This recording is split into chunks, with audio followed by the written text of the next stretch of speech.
Bonjour à tous et bienvenue dans Smart Patrimoine. Smart Patrimoine, l'émission qui vous accompagne dans la gestion de vos finances personnelles, mais l'émission qui décrypte également avec vous les enjeux et les actualités du secteur de la gestion de patrimoine.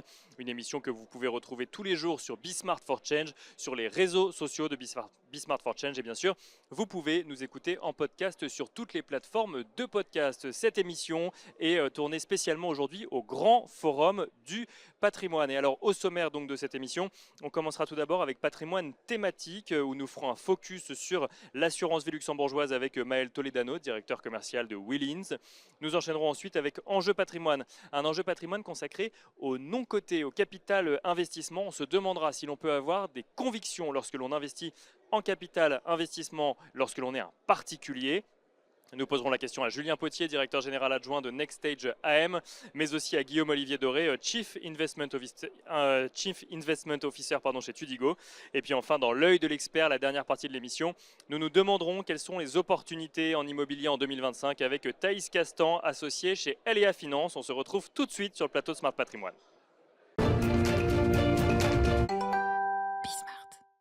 Et nous commençons donc cette émission avec patrimoine thématique, un patrimoine thématique qui va faire un focus sur l'assurance vie luxembourgeoise. Quel regard peut-on porter sur l'année 2024 donc en matière d'assurance vie luxembourgeoise? Quelles perspectives vis-à-vis de 2025? Et surtout, comment intégrer cet outil dans la gestion de son patrimoine? Ce sont autant de questions que nous allons poser à notre invité Maël Toledano. Bonjour Maël Toledano. Bonjour Nicolas. Vous êtes directeur commercial chez Willins. On va peut-être commencer par regarder ce qui s'est passé en 2024, l'assurance vie luxembourgeoise.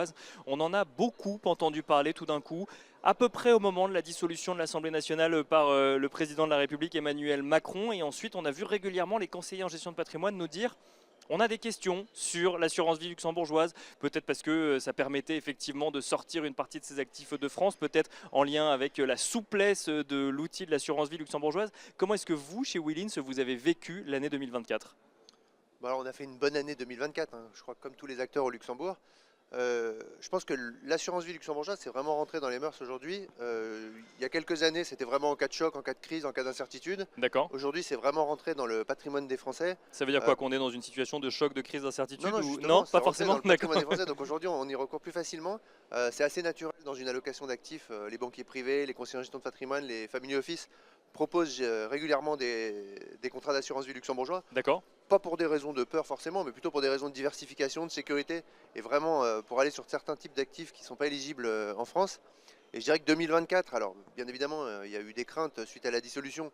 Donc il y a certains clients qui sont allés au Luxembourg parce que c'est en dehors de France, ça c'est une certitude. Mais je pense... Même si d'un point de vue fiscal, ça changeait absolument rien. Ah oui, sur résidents fiscaux français, c'est la fiscalité française qui est d'application. Ça permettait de diversifier un peu plus encore. Je pense que c'est plutôt pour cette raison-là. C'est pour des raisons de sécurité peut-être d'une certaine façon, mais surtout pour des raisons de diversification en termes d'investissement. Les actifs qui sont éligibles dans les contrats luxembourgeois, ils sont internationaux. Donc on peut aller sur certains types de private equity, des obligations dans tous les pays du monde, des actions dans tous les pays du monde. C'est vrai que c'est moins éligible dans les contrats français, c'est plus restreint, dirons-nous. Et donc au Luxembourg, on peut aller sur ce type d'actifs, et je pense et j'espère que c'est la raison première.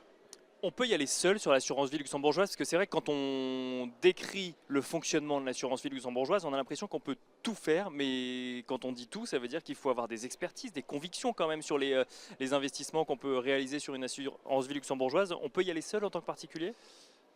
On ne peut pas y aller seul. D'accord, la réponse est claire. Soit par un courtier, de toute façon on passe par un courtier qui peut vous conseiller sur votre allocation d'actifs. Donc là c'est vrai qu'on est plus sur le fonds d'assurance spécialisé où c'est le client final qui a le dernier mot.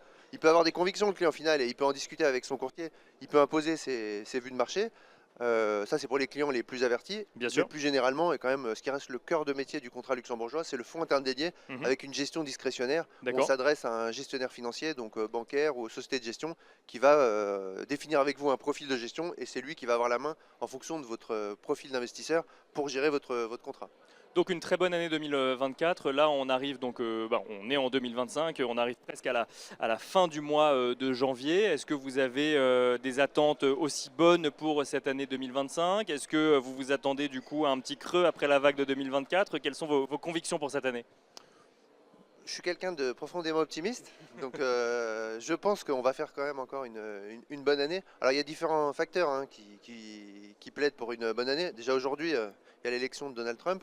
L'investiture de Donald Trump. Exactement, l'investiture de Donald Trump, ça va secouer quand même les marchés positivement ou négativement, mais il y a quand même des opportunités à saisir.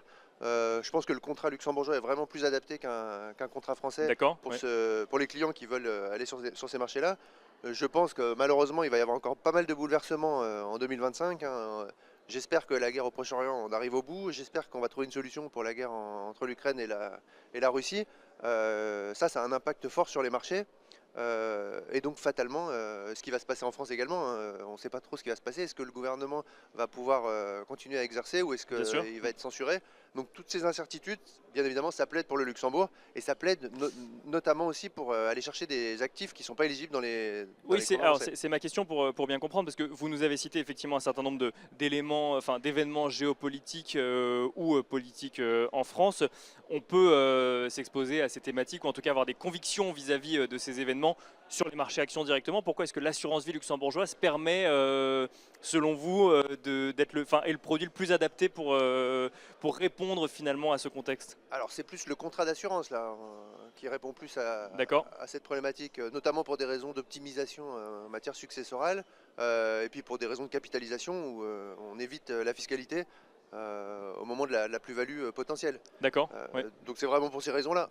Mais je pense, je suis convaincu et je reste persuadé réellement que le contrat luxembourgeois plaît aux clients. D'accord. euh, Ça, vous le pour voyez tout- par exemple dans les échanges que vous avez avec les CGP, avec le secteur de la gestion de patrimoine, vous voyez qu'il y a plus de demandes qu'avant, par exemple, plus de questions, plus de demandes d'informations? Alors encore une fois, avant c'était plutôt en cas de crise, en cas Oui, de bien sûr. secousse Ouais. ou pour les clients très avertis. Aujourd'hui, ça touche quand même Donc c'est tout le quasiment temps. toute la population, gestion privée, gestion de fortune. D'accord. Donc aujourd'hui, ça fait partie de l'allocation d'actifs d'avoir un contrat au C'est Luxembourg. un des outils sur l'étagère aujourd'hui du conseiller en gestion de Tout à fait, patrimoine tout à fait. Ouais. qui rentre un petit peu dans les mœurs, si je C'est comprends pour bien. ça que 2024, toutes ces nouvelles politiques, mauvaises nouvelles politiques, ça a eu un impact bien évidemment sur la collecte, mais je pense que la lame de fond du contrat luxembourgeois, elle a commencé il y a bien plus longtemps et qu'aujourd'hui c'est installé dans le paysage financier.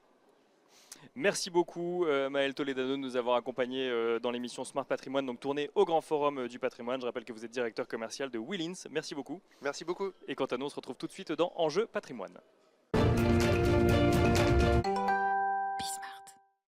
Et nous enchaînons à présent avec Enjeu Patrimoine, un enjeu patrimoine consacré au non-coté. La question que l'on va se poser aujourd'hui, c'est: peut-on avoir des convictions en capital investissement lorsque l'on est un particulier? Pour en parler, nous avons le plaisir de recevoir deux experts donc du non-coté sur le plateau de Smart Patrimoine. On a le plaisir d'accueillir tout d'abord Guillaume-Olivier Doré. Bonjour Guillaume-Olivier Doré. Bonjour, enchanté.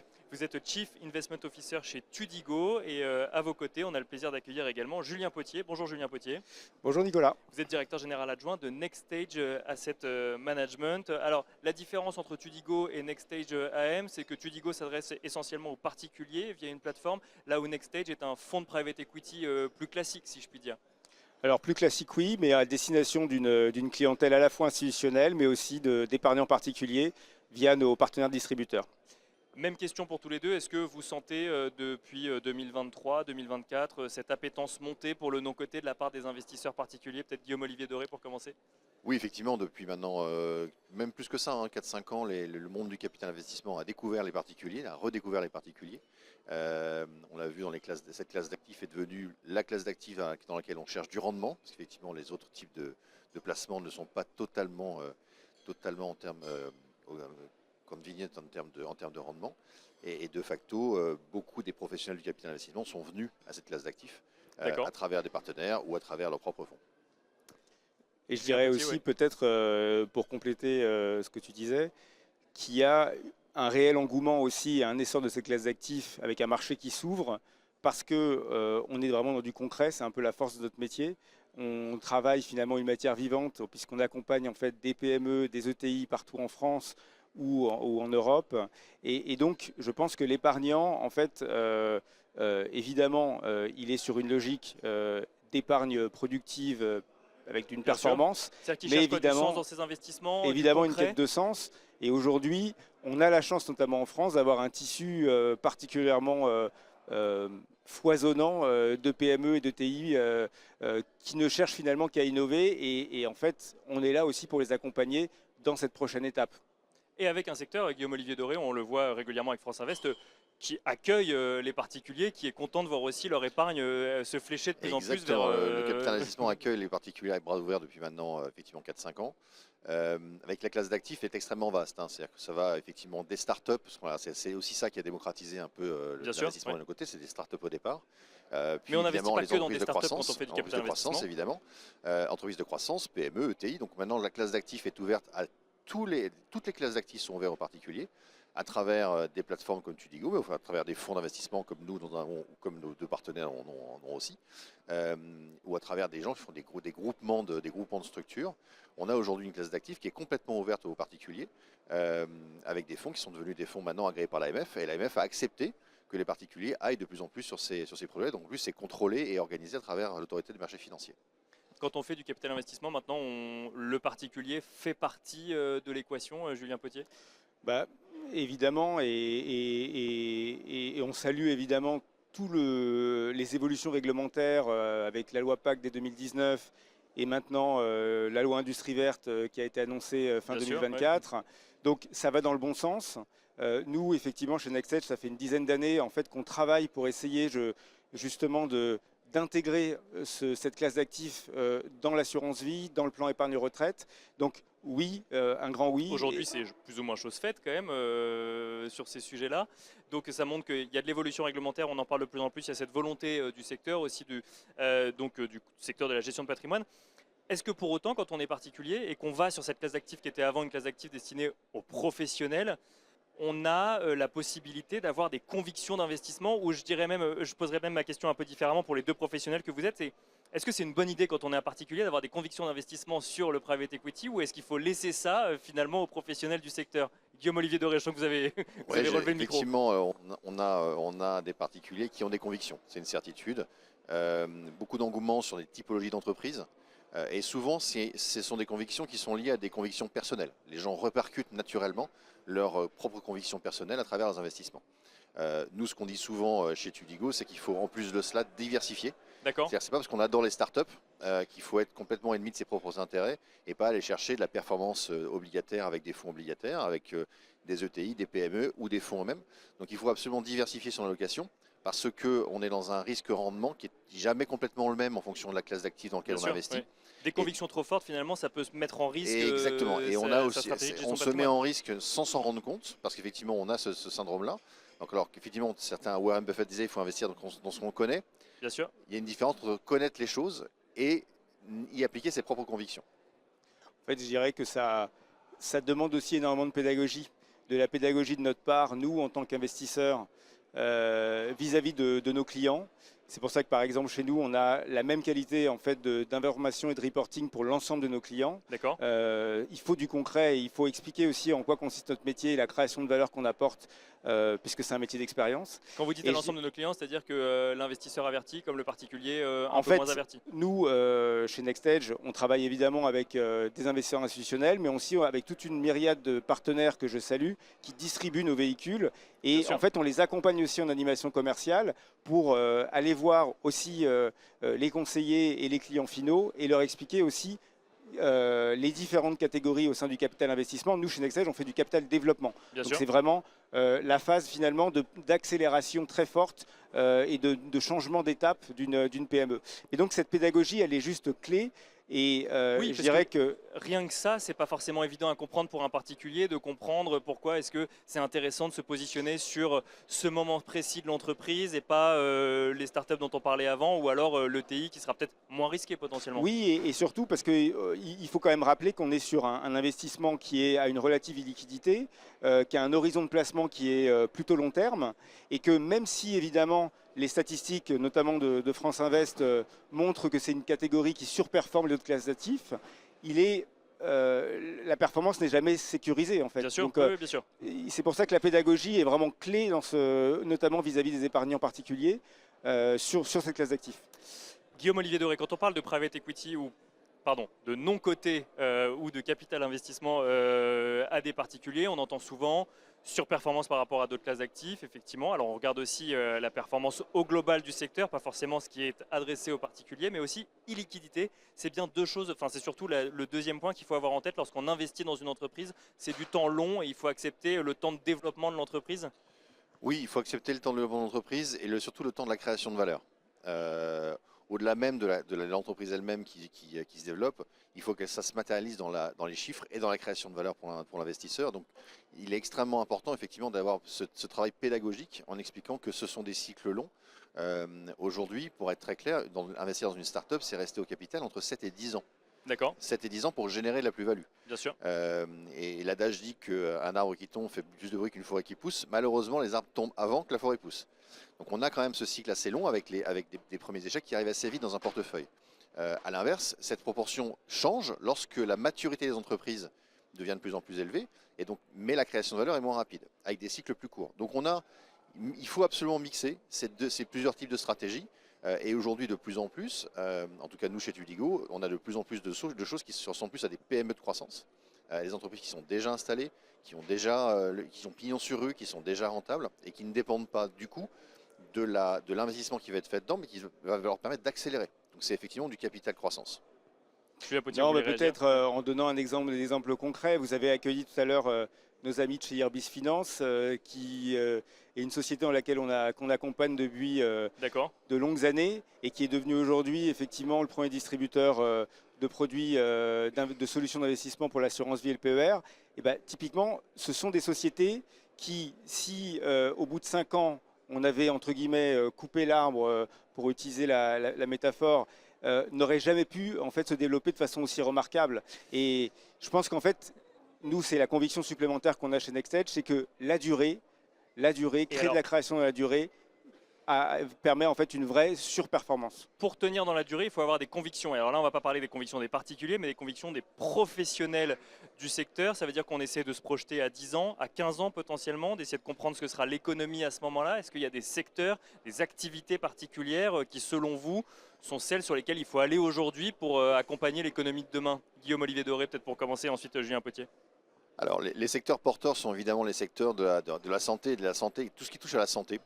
Et au rétablissement du fonctionnement de l'homme et de la société en règle générale. Alors on le voit ça à travers ce qu'on appelle l'impact un peu grossièrement. En fait, c'est plus important que ça. C'est tout le secteur lié à la santé, lié au climat, lié à la régénération des sols. Tout le secteur qui permet de refaire fonctionner notre monde de la manière dont il fonctionnait avant que nous l'industrialisions. Et là, on n'est pas dans une thématique ESG, on est vraiment dans une projection de l'économie à 10-15 ans. Exactement. Le remplacement des énergies fossiles. Il y a énormément de sujets qui sont aujourd'hui qui ne sont pas adressés. Beaucoup d'entreprises les adressent, soit en mutant leur propre, et ça c'est le choix qu'on finance, en mutant de leur propre modèle historique vers un nouveau modèle autour de ça qui devient un modèle vertueux, soit en inventant ou en créant de nouvelles stratégies, sur leur secteur. Julien Potier, vous avez cité un exemple en finance tout à l'heure, ça veut dire que ça aussi c'est un secteur quand même qui... Alors oui, mais je peux effectivement parler du sujet Acorus dans l'éco-rénovation, qui est une de sociétés aussi qu'on accompagne depuis maintenant 15 ans, qui est passé d'une vingtaine à 300 millions d'euros de chiffre d'affaires. Je pense qu'en fait, on a un rôle aussi, nous, en tant que professionnels, pour accompagner des sociétés, j'appelle ça moi du brun au vert, c'est-à-dire les accompagner dans la transition. Et ça fait partie, je dirais, non pas seulement d'une stratégie impact RSE, mais d'une stratégie globale d'investissement en capital développement. Ça vaut aussi pour des entreprises qui avaient une activité historique et qui font cette transition dont vous parliez à l'instant ? Exactement. Nous, on accompagne de la PME. En gros, on investit dans ceux qui, globalement, se projettent dans l'avenir aussi, si je comprends bien. Se projettent, mais il faut les accompagner, encore une fois, aussi avec pédagogie, parce qu'on ne peut pas leur imposer, je dirais, en 5 ans, d'être sur une trajectoire accord de Paris. Il faut être pragmatique dans l'accompagnement. Et ça fait partie, nous, de l'un des moteurs de création de valeur chez nos participations chez NextEdge. Pour finir, même question pour vous deux, Guillaume-Olivier Doré. Quelle question se poser quand on est investisseur particulier et qu'on veut aller en non-coté au sens large? Ça peut être du capital développement, du capital risque. On peut se poser la question de la dette privée, même si je sais que ce n'est pas forcément votre métier à tous les deux. Est-ce qu'il y a des questions qui peuvent permettre de diriger une stratégie d'investissement? Je pense que la première question à se poser pour un particulier, c'est ce fameux équilibre entre liquidité et performance. Lorsqu'on a 100 euros à investir, on ne met pas 100 euros dans un même actif. On met pas ces deux dans le même panier. On revient à des choses assez basiques finalement. Bien sûr. Se dire que 10% de sa propre allocation sera fait avec des convictions, mais 90% doit être en dehors. Parce que justement, on ne veut pas reproduire le biais qu'on a nous-mêmes par rapport à ses propres investissements, on veut le diversifier. Et diversifier, ça veut dire diversifier au sein même du capital investissement. Tout à fait, aussi, c'est hein. dans le capital investissement, D'accord. dans cette classe d'actifs, lorsqu'on a 100 euros à investir en capital investissement, c'est de se dire qu'on va peut-être mettre 10% de son investissement dans ses propres convictions, et on n'est pas paradoxalement prêt à les perdre, parce que les D'accord. convictions font que on est prêt à les perdre. En revanche, les 90 autres euros, je ne suis pas certain qu'on a envie de les perdre. Donc là, il faut s'adresser à des professionnels, bien regarder la typologie d'investissement dans laquelle on veut faire, regarder les performances historiques de manière à voir de quelle manière ça fonctionne, et puis se faire accompagner, effectivement, soit par les professionnels de l'investissement, soit par les plateformes, soit par les intermédiaires.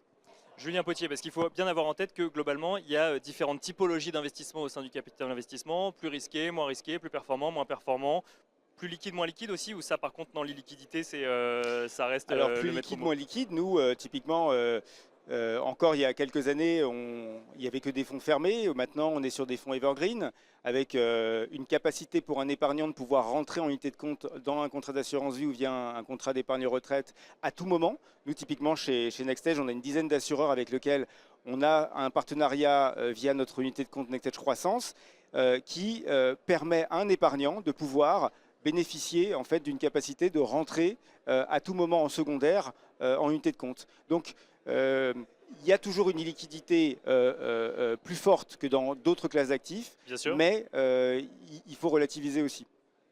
Merci à tous les deux. Merci Julien Potier, directeur général adjoint de NextEdge AM. Merci également Guillaume-Olivier Doré, Chief Investment Officer chez Tudigo. Merci beaucoup. Merci à vous. Nicolas. Et quant à nous, on se retrouve tout de suite dans l'œil de l'expert. Et nous finissons cette émission avec l'œil de l'expert, un œil de l'expert aujourd'hui qui va s'adresser à la thématique immobilière. Nous allons demander quelles sont les opportunités en matière d'immobilier en ce début d'année 2025. Pour en parler, nous avons le plaisir de recevoir sur le plateau de Smart Patrimoine, au Grand Forum du patrimoine, Thaïs Castan. Bonjour Thaïs Castan. Bonjour Nicolas. Bienvenue sur le plateau de Smart Patrimoine. Vous êtes associé chez L&A Finance. Alors c'est vrai que quand on est en début d'année, on regarde un petit peu quelles sont les opportunités d'investissement qu'on peut trouver sur toutes les classes d'actifs. Et l'immobilier, ça soulève beaucoup de questions, que ce soit en lien avec les taux, la fin du Pinel ou alors tout simplement les différents dispositifs qui existent. Quand vous regardez cette année 2025, est-ce qu'il y a des opportunités qui vous sautent aux yeux comme ça en matière d'immobilier, Thaïs Castan? Il y en a plein Nicolas. En réalité, depuis quand on fait une rétrospective d'année 2024, on se rend compte que début 2025, le timing est idéal en termes d'immobilier, alors direct justement, pour différentes raisons. La première, c'est qu'on constate quand même une dévalorisation des valeurs immobilières sur toute l'année 2023, 2024, et donc il y a des opportunités intéressantes à saisir. On va dire plus globalement que ce sont les soldes sur l'immobilier. D'accord. Il y a Avec aussi des banques qui veulent prêter aussi, donc ce qui potentiellement facilite l'accès à un crédit depuis le début de l'année. Exactement, exactement. Dernièrement, il y a 5 jours, on a eu une offre à 3,10 sur 25 ans. Donc c'est vrai que ça relance les possibilités de crédit pour nos clients et donc d'investissement, parce que finalement, investir en immobilier via le crédit, ça propose de nombreux avantages, notamment fiscaux, et ça permet d'améliorer les rentabilités. Donc voilà, il y a un sujet effectivement conjoncturel où là, on est dans une fenêtre de tir pour investir en immobilier liée aux dévalorisations passées. Bien Il y a sûr. aussi un aspect conjoncturel lié au crédit. Et voilà, donc tout ça cumulé fait que l'immobilier direct aujourd'hui reprend du poil de la bête et a clairement du sens pour un investisseur. C'est uniquement là où on peut trouver des opportunités, c'est l'immobilier direct, que ce soit achat de résidence principale ou achat d'immobilier d'investissement. Alors voilà, j'allais dire, on n'investit pas n'importe comment, sur n'importe quoi non plus. Bien Dans sûr. l'immobilier direct, le cabinet préconise plutôt l'immobilier géré, donc ça veut dire où le locataire est un gestionnaire, est un exploitant. D'accord. Et la grande différence avec de l'immobilier traditionnel, en locatif, hein, bien sûr, c'est qu'on n'est plus en bail civil, mais on est en bail commercial. D'accord. Et ça, c'est un cadre juridique idéal pour l'investisseur parce que ça le protège pour différentes raisons. La première, c'est que le loyer est fixé à l'avance. Mhm. Donc dans le bail, vous savez sur combien de temps vous êtes engagé, avec quelle entreprise, hein, puisqu'on Bien sûr. est sur un exploitant, et sur quelle durée. Ce qui veut dire qu'on n'a pas une simulation qui est hypothétique, on a une simulation qui est fixe pour le loyer, Bien sûr. fixe vis-à-vis du crédit si on emprunte, puisque finalement c'est à taux fixe. Et D'accord. donc on a une certaine visibilité, si vous Parce voulez, que c'est sur votre contractuel, investissement. c'est marqué. Exactement. D'accord. Ok. Exactement. Et finalement, vous voyez, le bail commercial sécurise plus l'investisseur au bout du compte parce qu'il y a une certaine protection juridique du propriétaire qu'il n'y a pas forcément dans le bail civil où on peut retrouver des contraintes liées au locataire.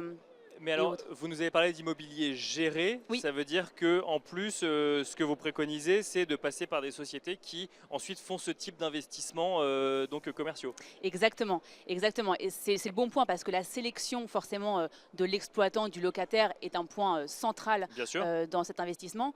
Mais l'idée, c'est effectivement de faire appel à un exploitant dont c'est le métier, de trouver les locataires, de gérer le taux d'occupation, de gérer tout ce qui va être conciergerie ou en tout cas peut-être même restauration. Vous voyez, il y a différents secteurs sur lesquels on peut investir. Il n'y a pas seulement le résidentiel comme c'est le cas dans l'immobilier plus traditionnel. Bien On sûr. va avoir accès à des secteurs comme les centres de vie. On n'y pense pas forcément, mais les crèches, peut-être, l'éducation notamment, et puis aussi Oui. le secteur de la logistique, du tourisme, etc. Donc des secteurs dont on n'aurait pas forcément accès si on investissait seul et sans un professionnel qui pourrait sûr. gérer Parce que là, l'investissement. on investit comment? On investit dans un fonds, en fait, quelque part, ou on investit, où on prend part autour de table du professionnel qui ensuite va investir dans l'immobilier en question? Alors non, justement, contrairement au SCPI par exemple, où on investit de manière indirecte, là on investit de manière directe, ça veut dire D'accord. qu'on est vraiment propriétaire d'un bien, il y a une adresse, il y a un lot, simplement ce lot fait partie d'une résidence D'accord. qui, elle, est gérée par un gestionnaire.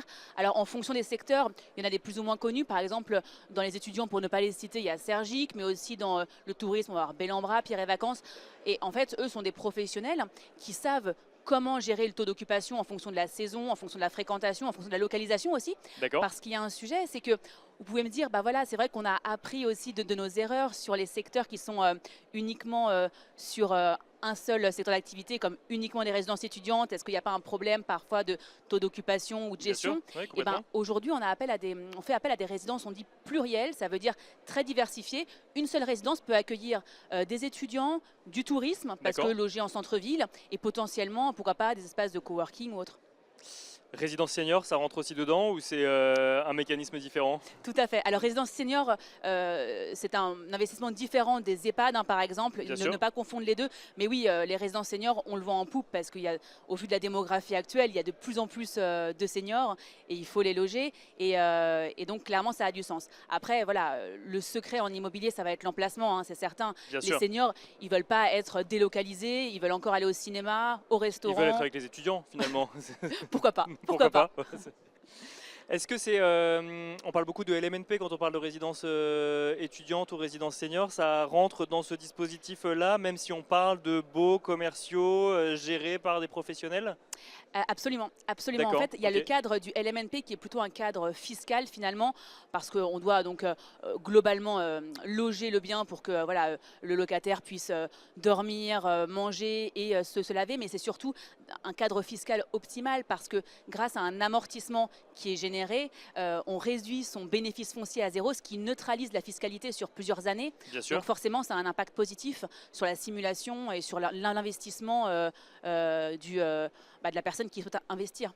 Parce que la fiscalité aujourd'hui a un impact assez important sur la rentabilité. Merci beaucoup Thaïs Castan de nous avoir accompagnés donc, dans Merci, l'œil de Nicolas. l'expert. Je rappelle que vous êtes associé chez LEA Finance et quant à nous, on se retrouve très vite sur Be Smart for Change.